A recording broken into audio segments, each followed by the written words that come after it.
ये तो आप सभी जानते होंगे कि भारत में प्रसार भारती नामक एक न्यूज एजेंसी है जिसके अंदर दूरदर्शन चैनल आता है, ऑल इंडिया रेडियो आता है और ये सारी ही प्रसार भारती के अंदर कार्य करने वाली संस्थाएं हैं। प्रसार भारती एक सरकारी संस्था है।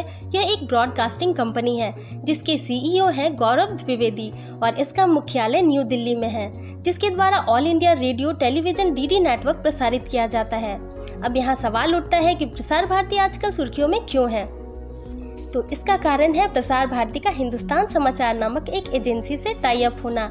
यहाँ आपके मन में एक सवाल होगा कि अगर प्रसार भारती हिंदुस्तान समाचार से टाई अप रख रही है तो इसमें कौन सी बड़ी बात हो गई?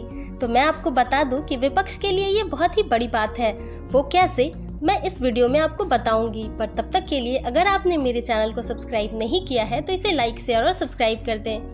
दरअसल प्रसार भारती, जो कि भारत की एक सरकारी न्यूज एजेंसी है और जो पहले PTI, press trust of India और यूएनआई से न्यूज लेती थी, वही प्रसार भारती अब हिंदुस्तान समाचार से न्यूज लेगी। और ऐसा होने के पीछे एक बड़ा कारण भी है। दरअसल पीटीआई प्रसार भारती को 9 करोड़ में और यूएनआई 5 करोड़ में न्यूज मुहैया करवाती थी, तो वहीं हिंदुस्तान समाचार ने न्यूज देने की कीमत रखी है 7.70 करोड़।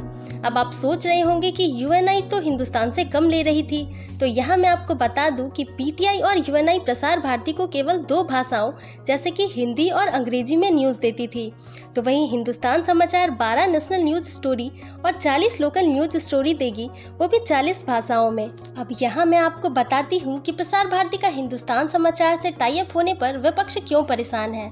दरअसल विपक्ष का कहना है कि हिंदुस्तान समाचार आरएसएस से जुड़ी एजेंसी है और विपक्ष का मानना है कि हिंदुस्तान प्रसार भारती को वही न्यूज़ मुहैया करवाएगा जो आरएसएस और बीजेपी के हक में होगा।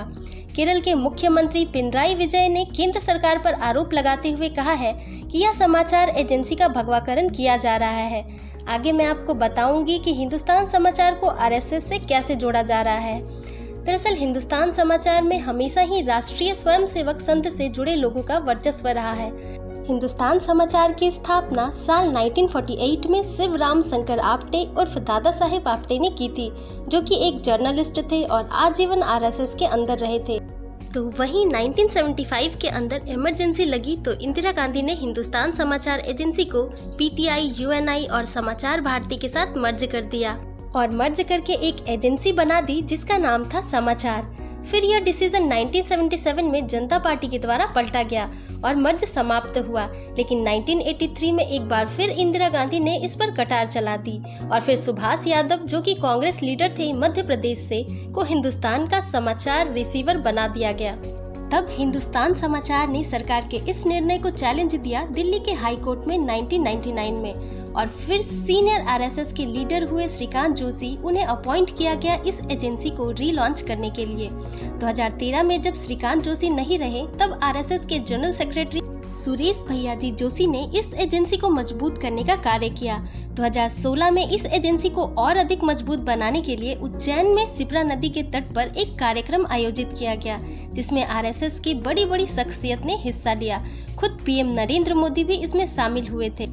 और फिर इस आयोजन के बाद रविंद्र किशोर सिन्हा को हिंदुस्तान समाचार का चेयरमैन बनाया गया, जिन्होंने वर्ष 2022 तक इस पद पर कार्य किया और फिलहाल इसे अरविंद मार्डिकर, जो कि आरएसएस के लीडर हैं, के द्वारा संचालित किया जा रहा है। यानी कि हिंदुस्तान समाचार एक प्रकार से आरएसएस का ही समाचार पत्र है, जो कि अब प्रसार भारती और दूरदर्शन को न्यूज देगा और इसी वजह से ये इतनी सुर्खियां बटोर रहा है।